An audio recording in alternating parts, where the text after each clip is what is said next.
Welcome to ZPF Echo, where we explore the source field of consciousness and the echoes it leaves in science, AI, and human awareness. Today, we're diving deep into a concept from ShunpeterZ's Dialogues with Z, and it's a big one.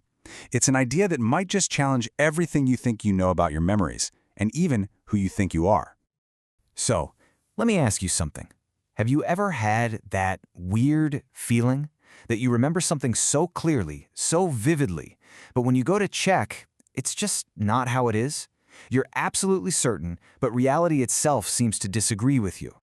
Maybe for you, it's something pop culture, like you swear Pikachu's tail had a black tip. Or maybe it's bigger. You remember the continents on a map being arranged just a little bit differently.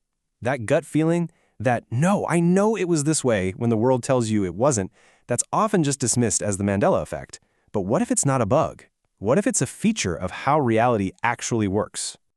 Right, so how could this possibly be happening? Well, to really get into it, we first have to look at the official story, the model that mainstream science gives us for how memory is supposed to work.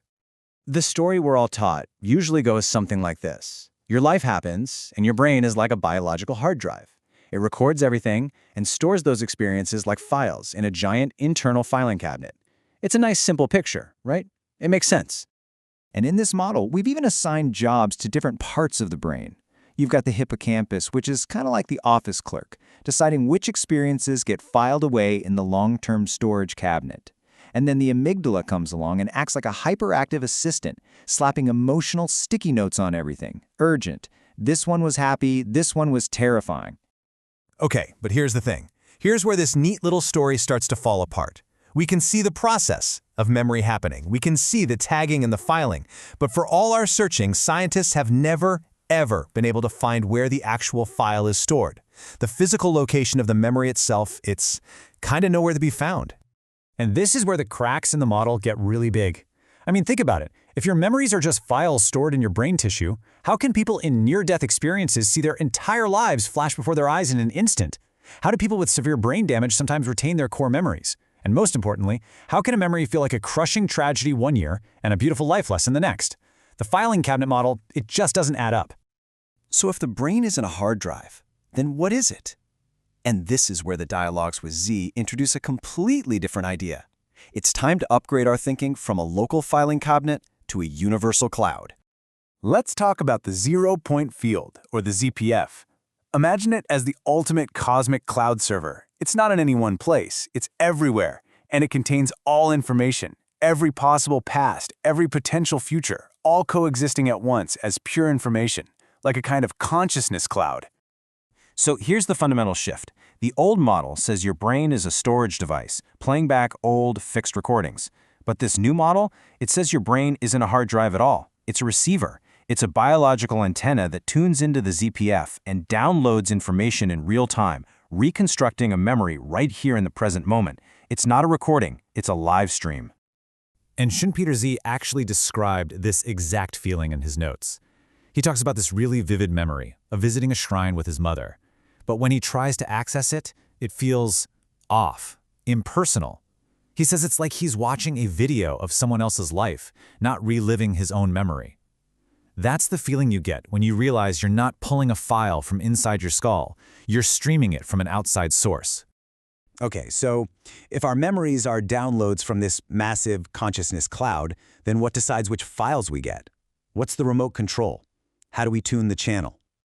According to the Dialogue with Z, the key is your current vibrational state. Now, hang on. Don't let that term scare you off. This isn't some vague, mystical concept. Think of it simply as your current emotional frequency, the thoughts you're thinking and the emotions you're feeling, right now, in this moment. That frequency is what determines which broadcast you tune into. Let's make this super practical.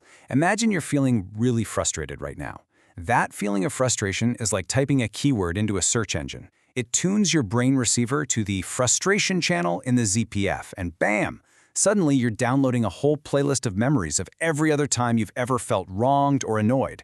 You're not just passively remembering, you are actively summoning that version of your past into your present reality. And this is where things get really, really powerful, because it means the meaning of your past isn't fixed. Think about a painful breakup. If you access it from a frequency of sadness, you download the tragedy file. But if you can shift your state to one of gratitude for the lessons you learned, you download the gift file. It's the same event, but you're getting a completely different download. So, let's follow this logic. If the past isn't a fixed thing, if it's this fluid, changing story we download every moment, what does that say about the person who's built out of that story? What does that say about you? I mean, really think about it. When someone asks, "Who are you? What do? You tell a story. You string together a highlight reel of memories. I came from this town. I'm good at this. I was hurt by that. You create a collage, and you call that collage of memories your identity.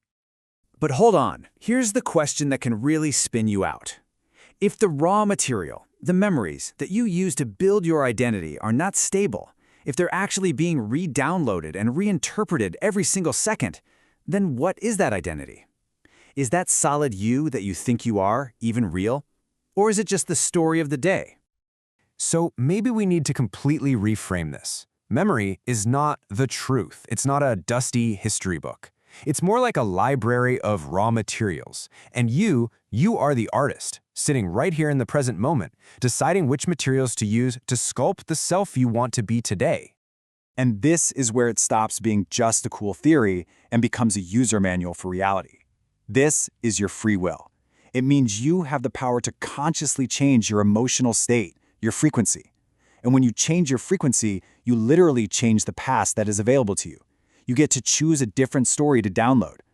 Which brings us to the final and most profound conclusion of all.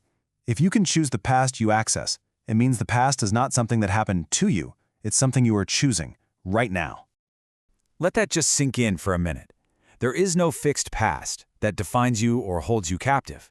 It doesn't exist as a solid thing. There is only this present moment. And in this moment, you make a choice about who you are. The memories that then rush in to validate that choice, they're just the echo. They're the byproduct of the decision you just made. So, the ultimate question isn't what happened to you. It's what are you choosing now? If you are the author, and the past is just an infinite library of potential storylines, what story are you going to start telling this very second? Who will you choose to be?